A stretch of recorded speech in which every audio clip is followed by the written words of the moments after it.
This episode of No Time Like Joe Time is sponsored by Fate in Flames on Kindle Vella. Rena has grown up sheltered and cut off from the world, caring for her ailing mother. When fate catches up with her, she is thrust into a world of magic and intrigue she never knew existed, and the heritage she is not quite sure of. Read Fate in Flames on Kindle Vella. Welcome to No Time Like Joe Time, where TV gets deep for no reason. I'm Generic Joe, here to say the same thing each time before you listen to an episode. You can find No Time Like Joe Time wherever you get your podcasts and on YouTube. I'm just that generous and kind of a guy. Please rate, please like, subscribe, and comment, because I'm magic. It also really helps grow the show, and I've loved the conversations I'm having.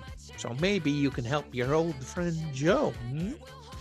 Now, if you, and I mean just you, want to be a guest, you can email me at notimelikejoetime@gmail.com. Love to have you on, figure out what show you like, and then we'll have a meaningful discussion. All right, let's get to the episode. Like what you are listening to? Check out Lazen Low on Spotify Music, a new and upcoming local band from Minnesota.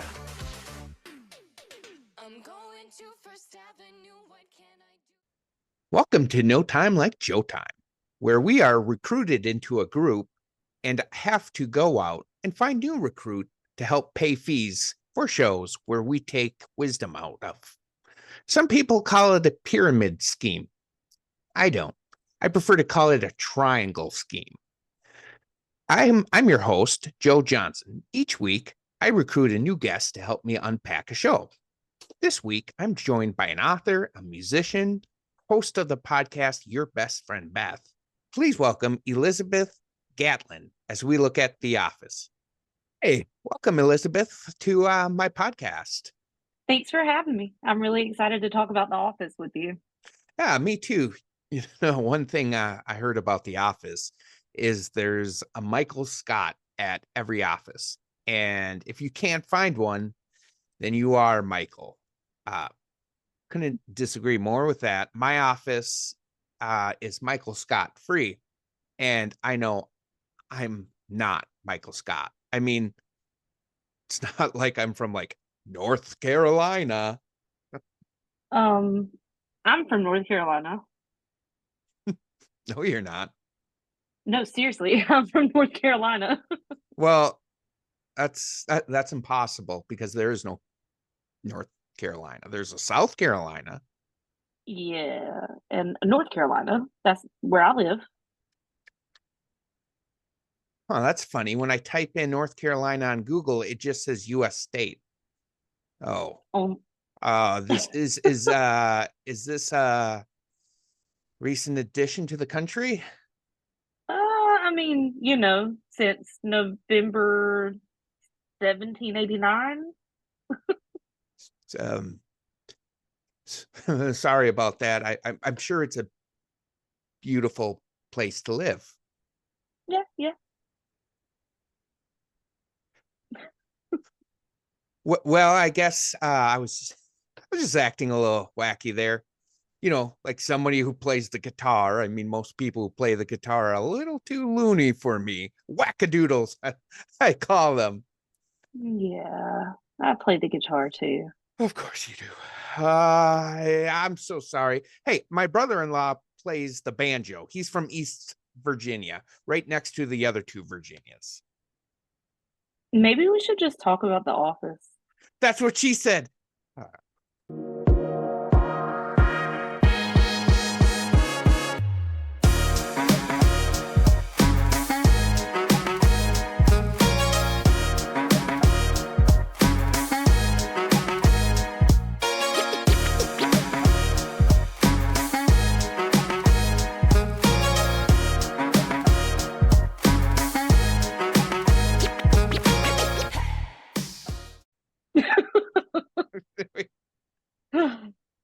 Thanks for being willing Thanks for sinking to that level with me. That was fun. The first time I did this with somebody new, I was so terrified because like the first 11 episodes were all people I knew, friends with. So I was like, let's do this. And then first new person, I was like, hi, can you do this bit with me where I act like a jackass? Thanks. It's great. It makes me feel like Michael Scott, and that makes me feel happy. Okay, good. Excellent. So yeah, I'm really, in all sincerity, actually, thank you for joining me on this. And it is surprising that this is the first request for The Office. Yeah. Um, I've been in a fan group where there's literally thousands and thousands of people in the group on Facebook. oh, nice. Yeah, I feel like I've talked to so many people recently who've just been huge Office fans.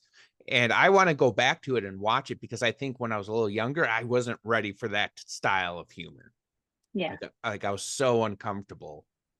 How But old were you when it came out? I was mid-20s. Okay, Early I think I 20s. was even younger. I think I might have been in high school, at some point in high school. Yeah. Oh, nice. Yeah, I think I was talking to this with one of my other friends. We were talking about the illusion of like stuff on TV. And when I was younger, there was this bit that the WWE did with like the Tonight Show with Jay Leno. And they had this bit where Hulk Hogan came on the Tonight Show and like took over. And it was obviously a bit, but at the time when I was like 13, I thought it was real. And I was like, I used to respect Hulk Hogan until he did this. And so I'm not always good at. So I think I was like not able to take a step back and look at it as a comedy, instead looking at it as, oh, I'd be mortified if I was in that situation.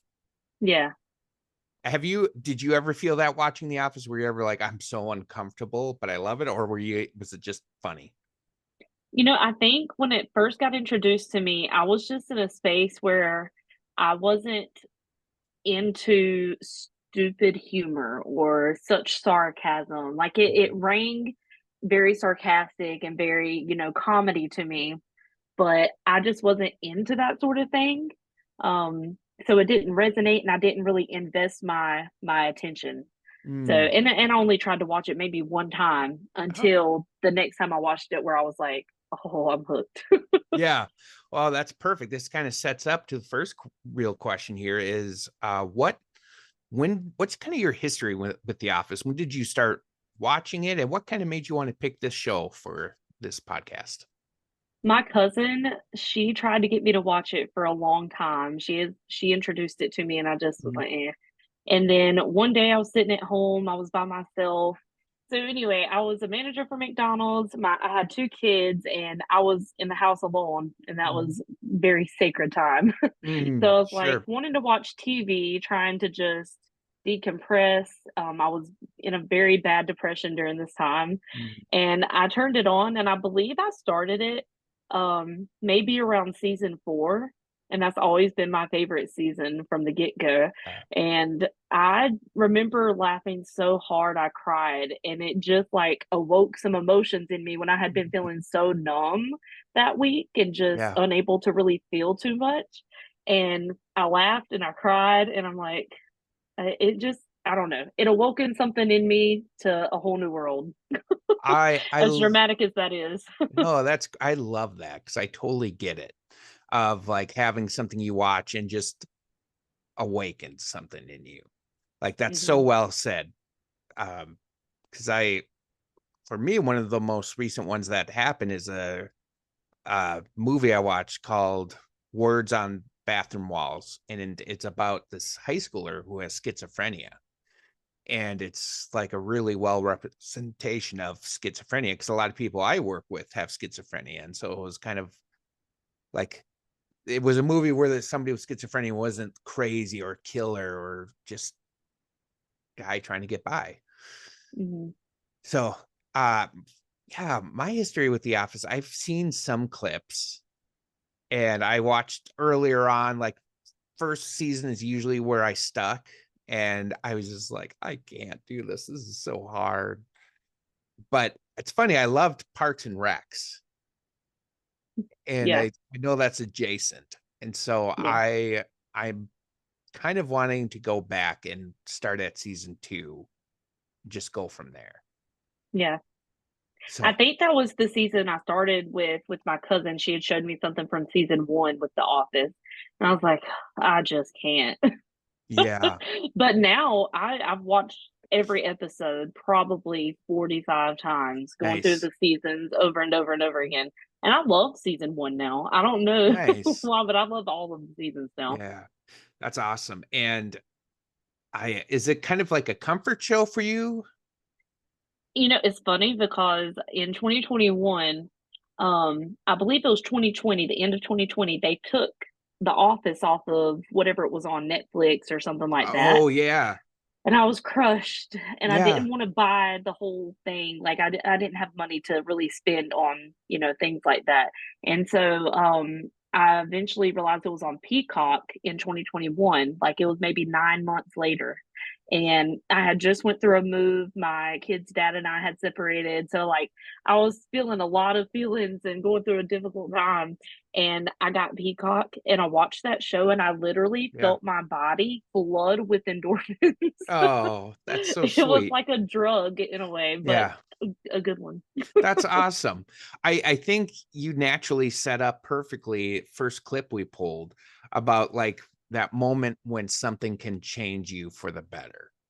Yeah, And so this first clip is with Pam, and she's created some art, and she's at an exhibit, and things aren't going super well, and then Michael shows up. And so this is, I think, kind of a part of The Office that if you don't know very well, if you just are aware of like the uncomfortable humor, you'll miss like some of this really beautiful scenes. yeah. So we'll watch that first clip. Thanks for coming.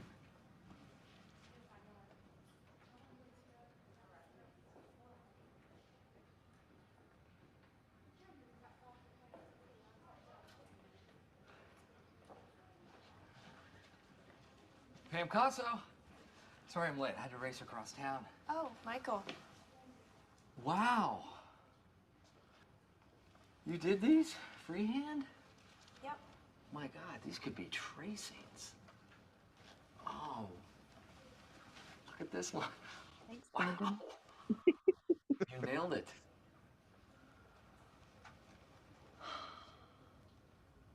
How much? What do you mean? I don't see a price. You want to buy it? Well, yeah. Yeah, we have to have it for the office. I mean, there's my window and there's my car. Is that your car? Uh-huh.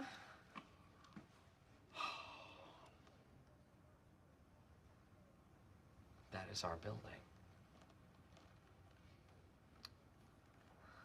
And we sell paper.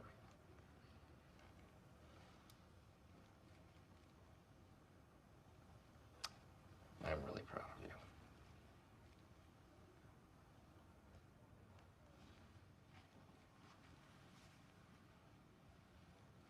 That is such a heartwarming scene. I love it. Yeah, I just love the um I think they just set it up so nice where you see other people interacting and you just see on her face that rejection. Yeah, And just seeing Michael, and I love that Michael's like authentic about it. yeah. And He's that's not, what it feels like. It feels real. yeah, and just I and just the little details that he like, the small things that make big things to him. Mhm. So one thing I learned recently, so last weekend, I went to Chicago for something called C2E2. It was like this big Comic-Con convention. And I went as Ted Lasso, because Ted Lasso. And there are a lot of people who were all out in cosplay. What I found out, what they really loved is A, if I'd be like, hey, can I take a picture with you? But then B, if I was like, hey, how did you do this? Like, how did you make that work? And they would get so excited, and it was just a way of saying, hey, good job. Yeah. Have you ever had a friend or a situation where you just felt the small act just made all the difference in the world? Yeah, absolutely. Like, it's funny because in this scene, I feel so much from Pam. Like, I've Yes. felt like Pam before, Mm-hmm. and in on both sides where it's like everyone around me, I see people connecting, and I see piece of like I'll see someone being seen for who they are and what they're putting out into the world, and it just makes you like it just makes you remember, oh yeah, like I'm alone. Dang. Yeah. But then you're sitting here with this beautiful stuff you've created, and you're just like waiting to be seen. I made this for others to enjoy. And Yeah. then somebody comes up and recognizes it. And not just recognizes it, but like it's kind of funny that he talks about, wow, it looks like it could be tracing. Like it's Yeah. almost silly, right? But that's his true, authentic perspective. Yeah. And just the realness of trying to connect from your own perspective is so beautiful. And it makes you feel Uh, so good as an artist. And it yeah. really would make me hug him too. Yeah. Yeah, definitely. I mean, just yeah, that's a really good point of um sharing that perspective, because I always say my favorite kind of music is listening to your favorite kind of music through your eyes, That's a nice one. Yeah. and to see the world through somebody else's eyes, I think is very sacred. I didn't realize how important it was until like in the last year. Yeah. And so especially when like you're a musician and you're a writer, so you're putting yourself out there. There's like a piece of you that's going out there, and it's not just to be like, hey, I'm just doing a cash grab. It's a meaningful um part of you. Yeah. And I think if you understand that backstory, I mean, I love hearing the backstories of why people choose the shows they do. One of the people I had on recently, her mom was diagnosed with a form of Alzheimer's. It was like what Bruce Willis had, but Hmm. she deteriorated really quick, and they would always watch Taxi together during that time. Yeah. And so like she loved Taxi, and so just kind of seeing through that eyes, and just thinking about this too, about kind of what you're sharing with your struggles, and to know a show can make that much of a difference, it Yeah. like makes me want to watch this even more. Right. Yeah, during that time, it was 2017 when I fell in love with this show. I mean, I was straight up suicidal. I didn't attempt, Mm, thankfully.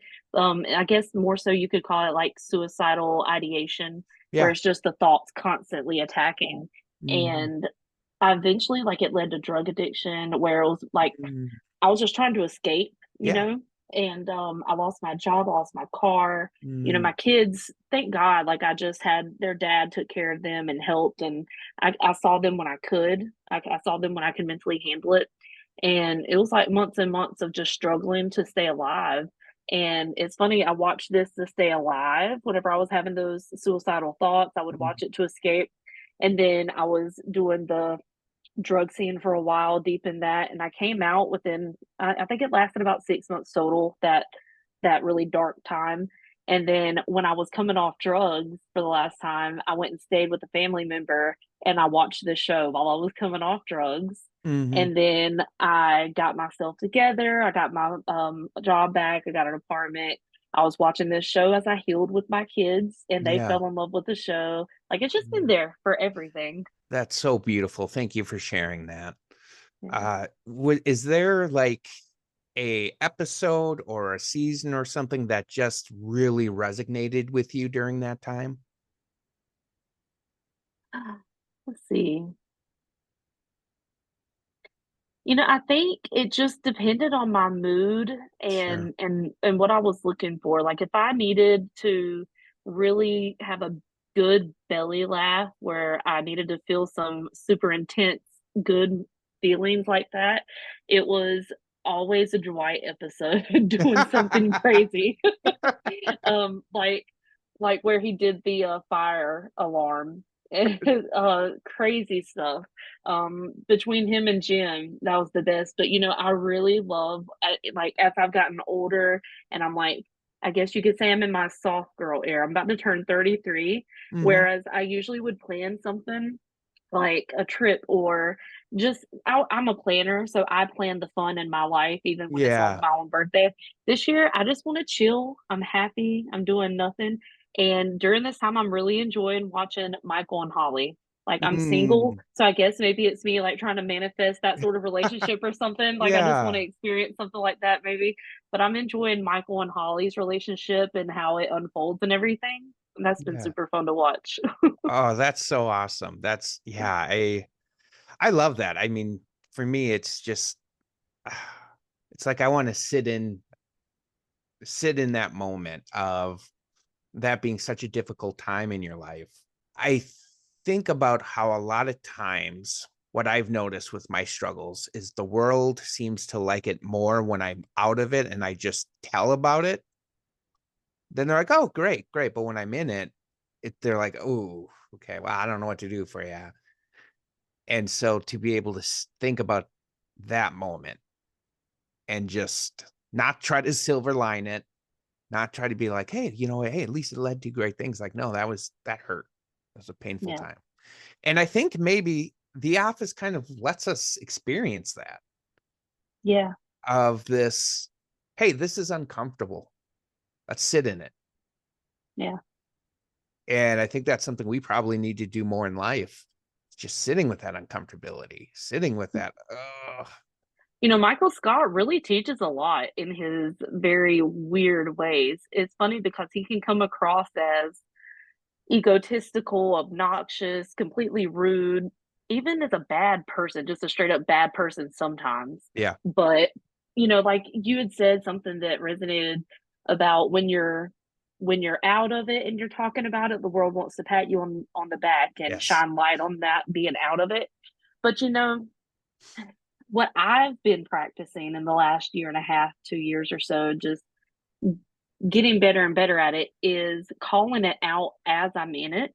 Mm, And what I've recognized is the world kind of reflects back what's going on inside of you. mm. So when I sit in it and I don't like, I want to hide from it, it feels as if the world doesn't recognize it, doesn't see it, doesn't want to see Yes. it. But I mean, in my experience, I can't speak for nobody else. Right. I think it really represents what I was feeling. Yeah. And as I've come to be like more authentic in whatever pain I feel or challenges I'm having, and I call it out, it's not from a place of look at me, it's Yeah. not from anywhere. It's from a genuine, authentic, I'm human. I'm having some trouble humaning, like I'm just calling it out and let's see if anything or anybody can help. And Mm. so far it's been very beautiful. And I think Michael Scott is the epitome of just calling it out and Yeah. sitting in it, but like vocalizing it. And Yes. everything he needed came to him. Yeah, exactly. No, People that he needed came to him. It was great. yeah, that is so well said. I agree. Like just when you are Mr. Rogers has a line of anything that is mentionable is manageable. Mm, And so I really like that take. And that's something like, it's just kind of dawning on me that is something strong about the office is that they do let you sit in that uncomfortability. And yeah. that's something I like doing in my life. That's how I've overcome a lot of my depression and anxiety and um, managed bipolar is by just sitting with it and being Hmm. like, yep, this is uncomfortable. I don't like it, but it leads to better things. Yeah. It's like making friends with it. I mean, that's how it's felt Yeah. for me. Yes. Yeah, exactly. It's kind of like it's funny on my other podcast, we were talking about finding the humor. And I was talking about night terrors because I'd have really bad night terrors. Mm, And they were really difficult. It was a really difficult season for me because my family didn't understand it was a medical condition. So mhm. often I'd get in trouble if I had night terrors. Oh, wow. And so like I'd feel even worse. And but when I kind of finally realized there's some funny in it and I started to coexist with the night terrors, it changed everything. Wow. So it's just and that's the same with like my bipolar or when I was with depression, when I kind of came to the conclusion of like, we're going to coexist. Mhm. They're not going to define me. Yeah.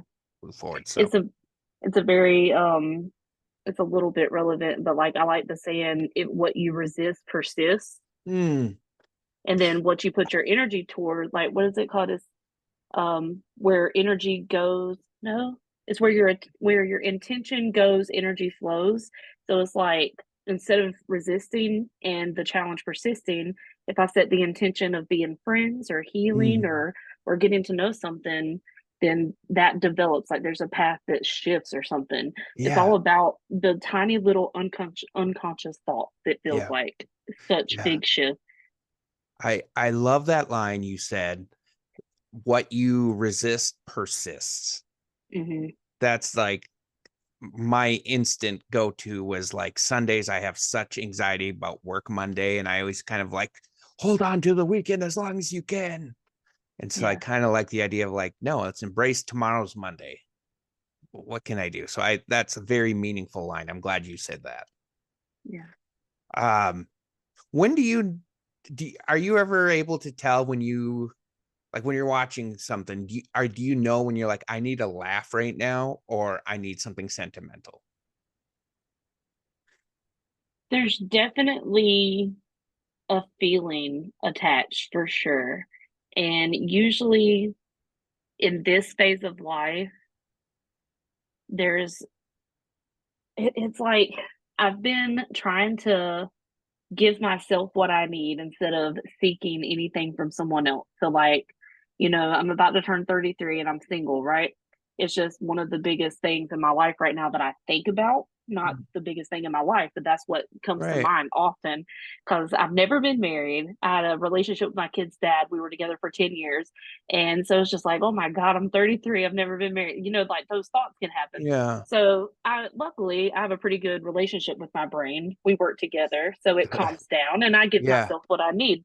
And so I've been, like if I'm in the mood where I'm like, hey, it would be so nice to have like a romantic date or, something of that nature.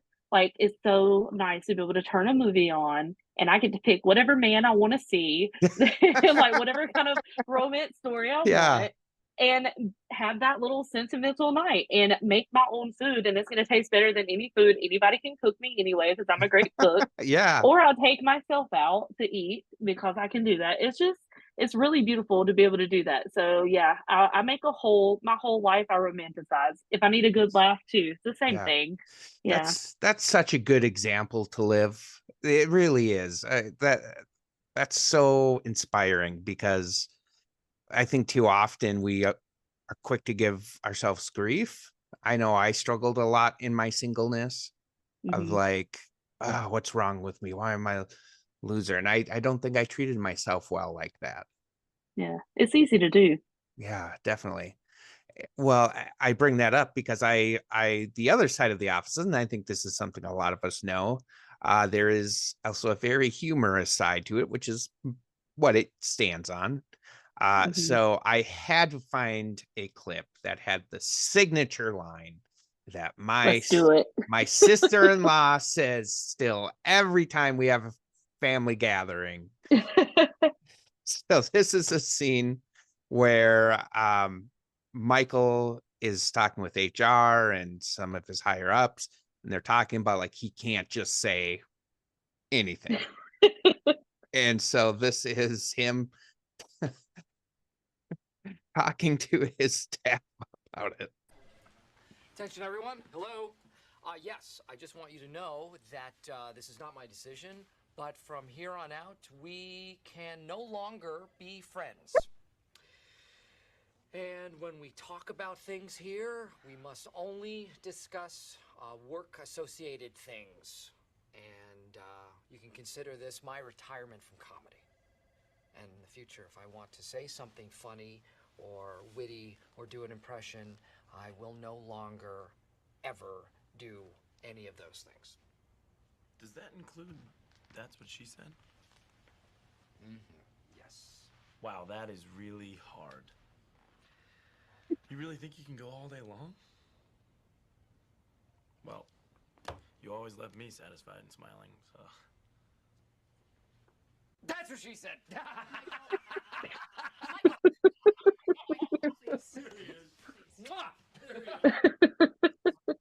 You would have done the same. You just didn't think of it first. Really, That's not my sense of humor. okay. Hello, Jan, Mr. O'Malley. This is my lawyer, James P. Albini. I believe you may recognize his face from the billboards. He specializes in free speech issues. And motorcycle head injuries, workers' comp, and diet pill This lawsuits. guy does it all. Excuse me, I'm sorry. Michael, Mr. O'Malley is your lawyer. What? Mr. O'Malley is our corporate lawyer. We have him on retainer to protect the company as well as upper-level management, such as yourself. So I'm not in trouble? I am so used to being the bad boy. I am so used to fighting corporate that I forget that I am corporate, upper management.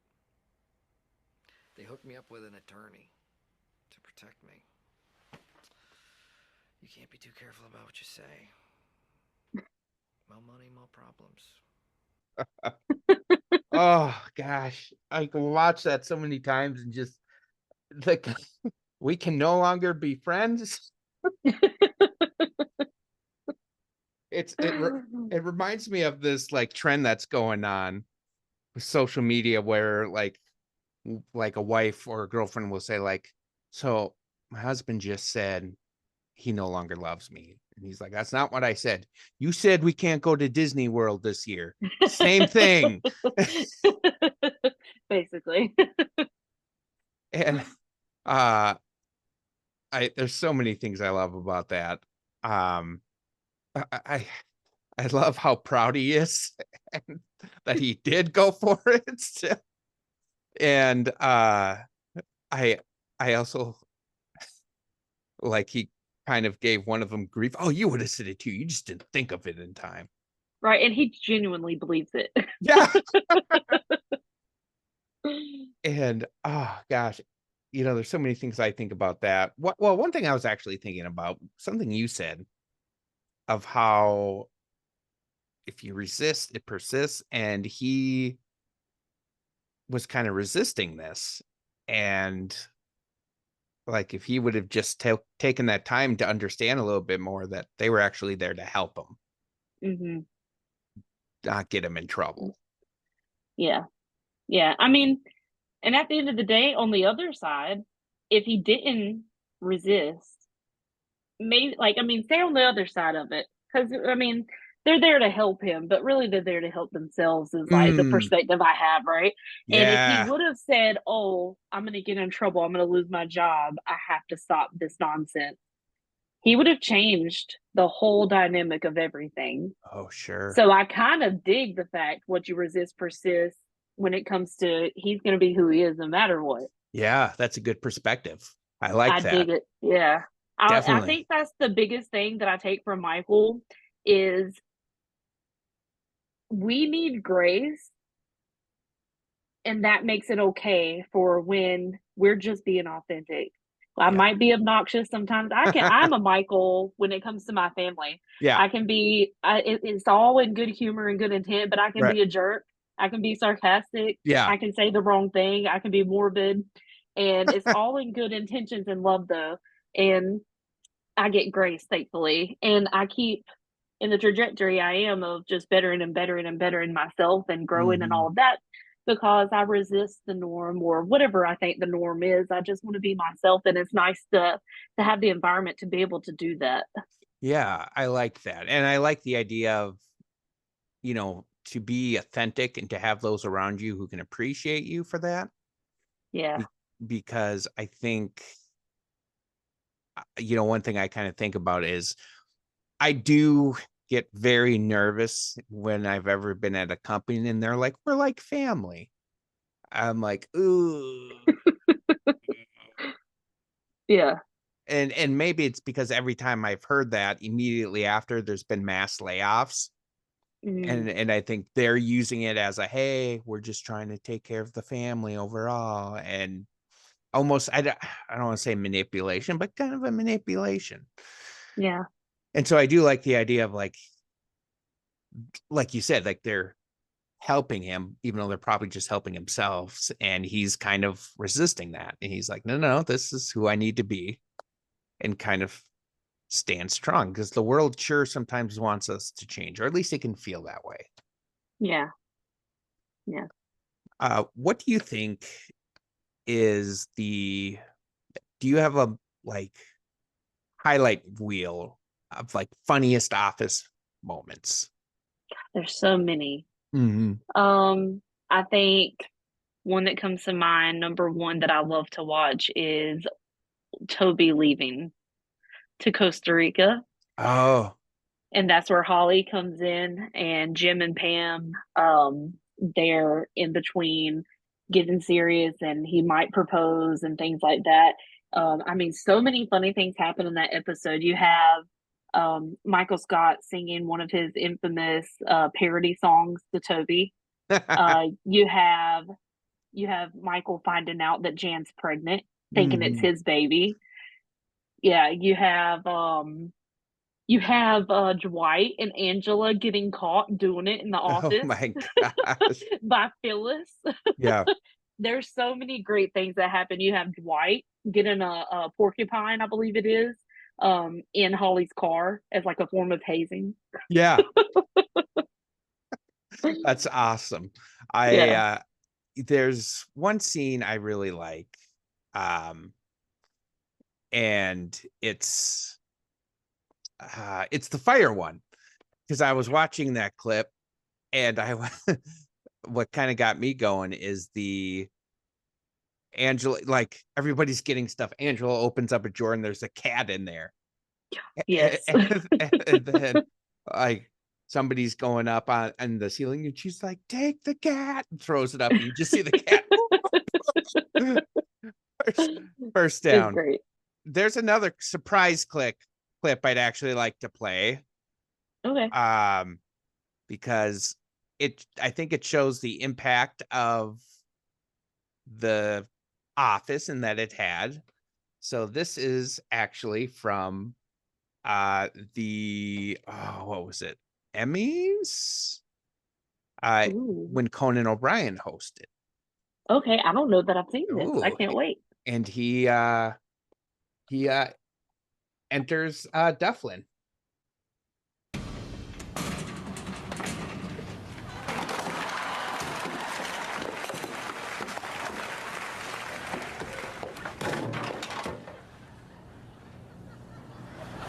Hi. Damn it, Jim! No, I did not have Conan O'Brien fall through the ceiling. All right. Okay, I just need someone to tell me, how do I get to the Emmys? Wait. Practice.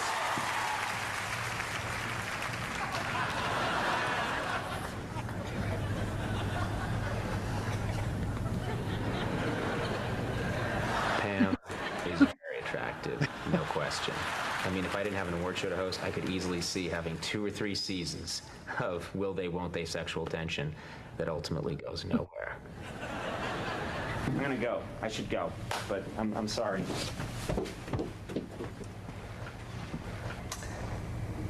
Because you can't get anywhere without practice. One, just the influence The Office has. The other thing I was thinking about is John. I'm gonna mess up his last name. How do you say his last name? John Chris.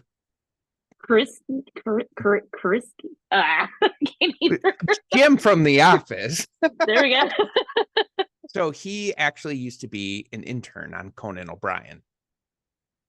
Oh, I didn't even know that. And Conan O'Brien is infamously, or no, I should say famously known for, like, he treats the staff really well. He gives them hell, like in a silly, like goofy way, but he's always been really good to the interns. He always wants to put on the show.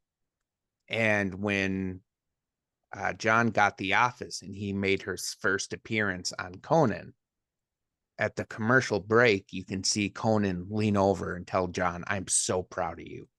Aww. And you just see John kind of get emotional, and just like a huge, and I think that kind of captures the I mean, I think that's what I love in shows. I love shows that are meaningful but funny. Yeah. Well, I Those- mean, how better to connect with people than to give them a very memorable emotion, you yeah, know?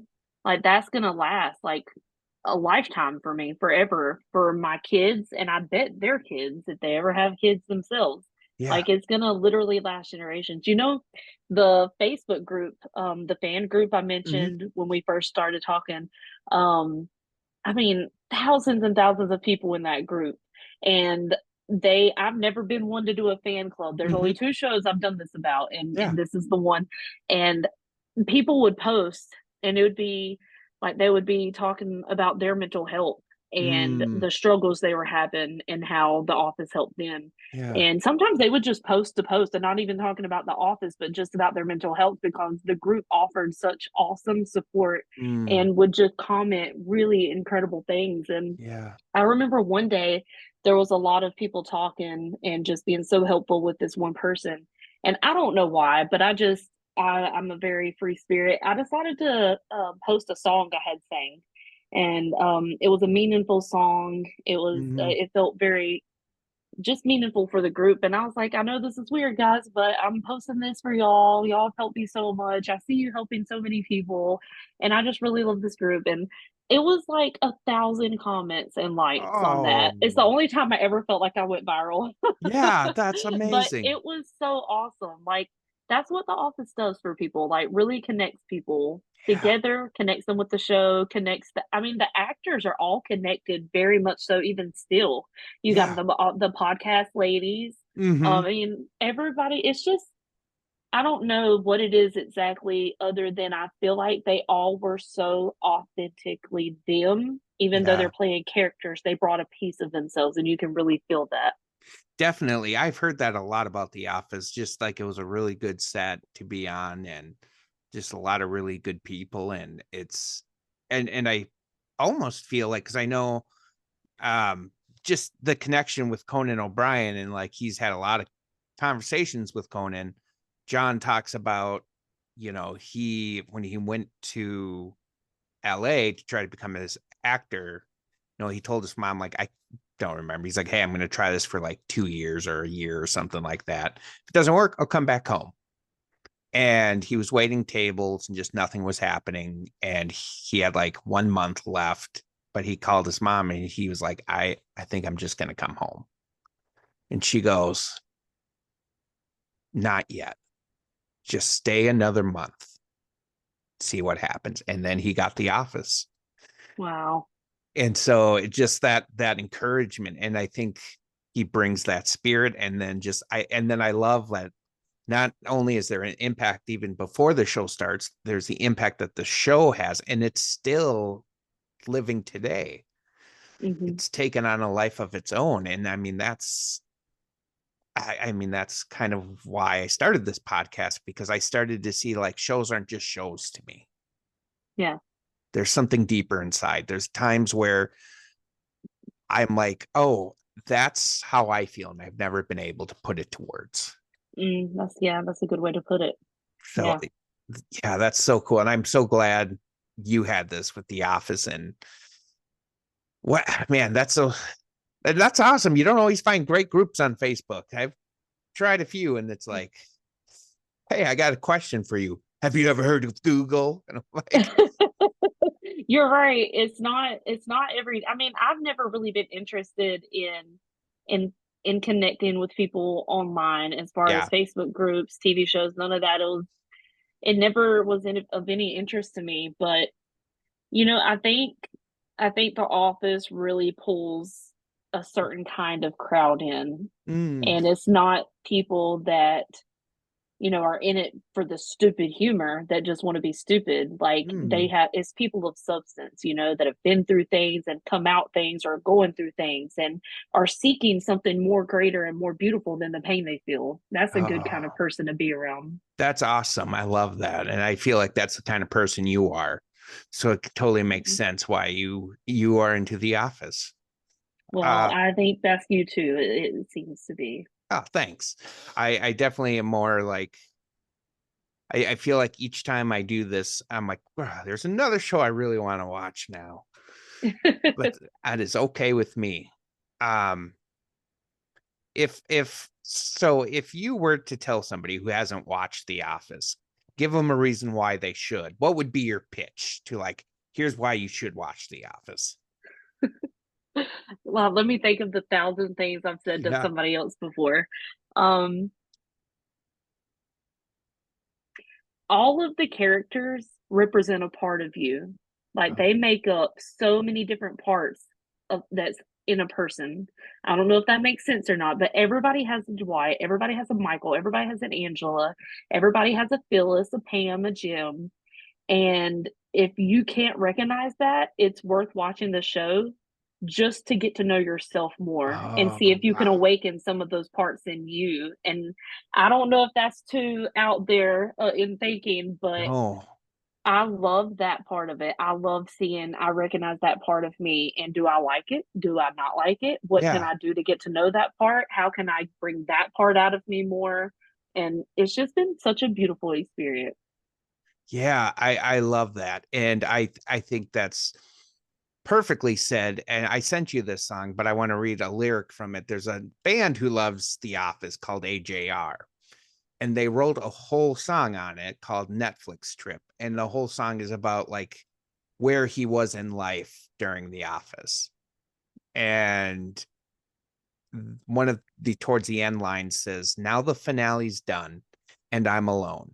I'm on a Netflix trip here on my phone, but who I am is in these episodes. So don't you tell me it's just a show. Mm. And I love that line so much because just like you said, there's like you learn to see yourself. And I think that's what makes really good media and really good. I know for me growing up, I understood the world through TV shows. Because I was definitely a loner. I was very quiet and I just watched TV. And so I started to understand the world through TV lens. And part of the quick story, the reason this podcast started is one of my last jobs I worked at, like I always will use shows to reference a point. So like I think one of the most common ones I do is like where I work right now. There can be some very difficult people served. And I was sitting next to my cube mate and she was trying to talk to somebody who was going through stuff and he was yelling at her, swearing at her, and then hung up on her. And I could tell it was weighing on her, but the first thing out of her mouth was, I just want what's best for him. And I was like, that's awesome because it reminds me of the Scrubs episode where JD, doctor, comes in. He's trying to talk to this grumpy old man. He's like, sir, if there's anything I can do to help. And Carla, the nurse, is like, don't bother JD. And JD's like, no, sir, if there's anything I can do to make your visit more comfortable, just say the word. And the guy goes, you can kiss my man-sized butt. JD goes, will you hold me afterwards? and then the rest of the episode is kind of JD avoiding him and kind of having Carla do all the busy work. But then he ends up dying. And so they have a medical conference to see if JD's responsible. And they're like, nope, you gave all the right medications. JD's kind of like, oh, can we still talk about this a little more? And they're like, what? No. But then Dr. Cox, his mentor, comes along. He's like, it's easy to treat, the good ones, the nice people, but the druggies, the users, the abusers, the jerks, you got to help them too. And just like, that's a thing we have to remember at our job. Like we have to help everyone. Yeah. So when I was leaving that job, they were like, we'll miss your TV show references. I'm like, actually. So I have some questions I ask every guest towards the end, but is there anything else you want to cover or you feel like we didn't cover before we move along? I feel satisfied. I think this has been wonderful. Yeah, definitely. Agreed. So first question I have for you is, which clip did you enjoy the most? I'm not gonna lie, that Conan O'Brien, that was great. I didn't expect that, but that's what she said gets me every Yeah, time. I agree with you. That just it's just everything about that scene gets me. Next question is which clip did you feel like we got more conversation out of? I think that's what she said flowed into something I didn't expect probably Yeah. more, and that was nice. Yeah, definitely. I agree with that one as well. It was just kind of a nice, and it's funny, it always seems to happen with the clips. I'm like, oh, is there enough substance here? Yeah. That end up leading to the best conversations. And then final question is, if you had to pick one of these clips to do just a deep dive where we just like comb every scene, every like camera angle, everything, which clip would you pick? Probably the first one. There's so much to unpack and to know. Yeah, agreed. Me too. So before we officially wrap up, I'd love for you to kind of talk a little bit about some of the things you're doing. I know you just came out with the children's book, which is just a lovely concept. And you're a musician and started your own podcast. So I want you to feel free just to promote all of it, any of it, whatever you want to do. Okay, yeah. So I was a musician for the last couple of years, and I wanted to hone in on what really inspires me to do it because I love to sing, but what I'm really passionate about is connecting with people and helping others do something great themselves, whatever that looks like. It doesn't have to be music. And I feel like my gift is recognizing the beauty in other people, and I want to just bring that out. So for some reason, a children's book came to mind a few months ago, and it was this way to really put in a book. I call it like it's kind of like my business card. Like that children's book is who I am in the most simplistic way. Yeah.